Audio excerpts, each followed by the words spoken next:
Hello বন্ধুরা, welcome back to our channel bachelor cooking life. আজকে আমরা শিখব খুবই সহজ পদ্ধতিতে কিভাবে আমরা সর্ষে ইলিশ বানাবো। খুবই সহজ পদ্ধতি, আপনারা দেখলেই বুঝবেন। প্রথমে আমরা তো মাছে নুন হলুদ মাখিয়ে টাইম নিয়ে তারপর ওটা ভেজে রাখবো, বা আমরা এটা কাঁচাও রাখতে পারি, এটা অপশনাল। তারপরে আমরা একটা প্যান নেব, ওই প্যানে আমরা প্রথমে 5 ফোড়ন, তারপর শুকনো লঙ্কা দিয়ে ভেজে নেব।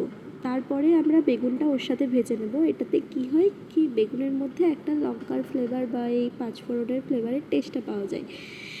সুন্দর করে ভেজে নেব এটা, বেগুনটা 50% মতো যাতে কুক হয়ে যায়। তারপর ওতে আমরা স্লাইসড অনিয়ন যেটা, ওটা অ্যাড করব, হালকা পেঁয়াজ দিয়ে ওটাকে গোল্ডেন ব্রাউন করে ভেজে নেব।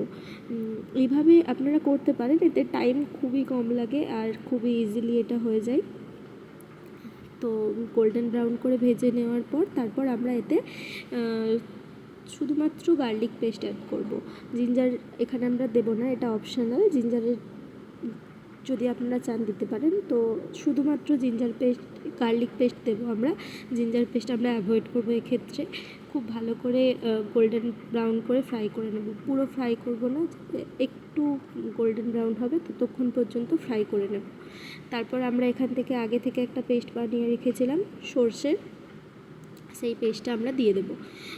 সর্ষে বাটার যে পেস্টটা আছে, তারপর স্বাদ মতো হলুদ গুঁড়ো, লঙ্কার গুঁড়ো আর জিরে গুঁড়ো আমরা অ্যাড করব।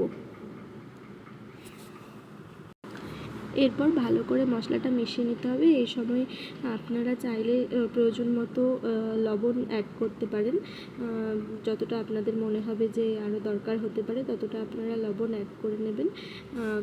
প্রয়োজন মতো অ্যাড করে নেওয়ার পর ভালো করে আপনাকে মশলাটা কষাতে হবে। যতক্ষণ পর্যন্ত তেল ছেড়ে না আসে মশলাটা থেকে, ততক্ষণ পর্যন্ত আপনি মশলাটা ভালোভাবে কষিয়ে নেবেন। খুব ভালোভাবে কষানো হয়ে গেলে তারপর এখানে আগে থেকে ভেজে রাখা মাছ আর বেগুনটা আপনি অ্যাড করে দেবেন। এই পর্যায়ে বেগুনটা কুকড হতে হবে, কারণ 50% কুক হয়ে আছে, তো দিয়ে দেবেন।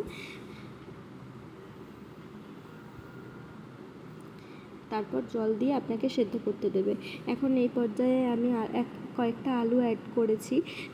এটা আপনি আগে থেকে ভেজে রাখতে পারেন আলুটা, তাহলে যেটা হবে যে আপনার একটা ভালো ফ্লেভার আছে। বাট যেহেতু এটা হেলদি, তাই আমরা আগে থেকে ভেজে রাখিনি। লবণ দিয়ে আপনি টেস্ট মতো সেদ্ধ করবেন। তারপর আলু যখন সেদ্ধ হয়ে যাবে, বেগুন সেদ্ধ হয়ে যাবে, ওপর থেকে সর্ষের তেল অ্যাড করে আর একটু অল্প গরম মশলার গুঁড়ো আর ধনে গুঁড়ো ছড়িয়ে নেবেন। ব্যাস হয়ে যাবে।